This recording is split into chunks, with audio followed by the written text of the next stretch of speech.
მიხარია, რომ აქვს შესაძლებლობა თქვენთან ერთად შევაჯამო მიმდინარე წელი და გაგიზიაროთ მომავალი წლის გეგმა. ვიცი, რომ თითოეული თქვენგანისთვის პროკურატურაში საქმიანობა არა ვალდებულება, არამედ საამაყო სამსახური და ცხოვრების წესია. ეს იგრძნობა საქმისადმი დამოკიდებულებაში და პროკურატურის მიერ მიღწეულ შედეგებში. მიმდინარე წელი არ იყო მარტივი. ბევრ საკადრო ცვლილებასთან ერთად გაძლიერდა ცალკეულ დანაშაულებთან ბრძოლა. მოიმატა თანამშრომელთა დატვირთვა. გაზრდილი იყო საზოგადოების ყურადღება ჩვენი საქმიანობის მიმართ და მიუხედავად იმისა, ყველა გოლის ურთიერთშეთანხმებული და თავდაუზაგვავი შრომის შედეგად პროკურატურის მნიშვნელობა, პროფესიონალიზმი და წონადობა კვლავ მაღალია. ამ ციფრების უკან დგას თითოეული თქვენგანის რთული, თავდაუზოგავი და ფასდაუდებელი შრომა, რაც პროკურატურის ხელმძღვანელ პირებს შესაძლებლობას გვაძლევს ვიამაყოთ შედეგებით.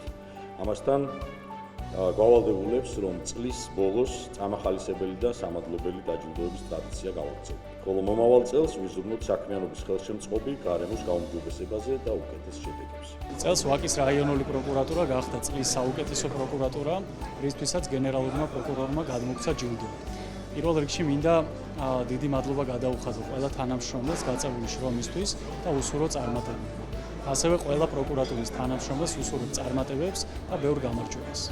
დიდი მადლობა მინდა უთხრა გენერალურ პროკურორს, ჩემს ყოფილ და ახლანდელ ხელმძღვანელობას, ჩემი ასეთი დაფასებისათვის, ამდენ წლიანი შრომის დაფასებისათვის. ჩემთვის ძალიან ემოციურია ეს დამაჯილდოვეს, საპატიო ჯილდო, ისეთი ჯილდო გადმომეცა, რომელსაც ოცნებობდი და ოცნებობს ალბათ ყველა პროკურატურის ყველა თანამშრომელი. დღეს საქართველოს გენერალურმა პროკურორმა პროკურატურის თანამშრომლებს გაწეული საქმიანობისთვის მადლობა გადაგვიხადა.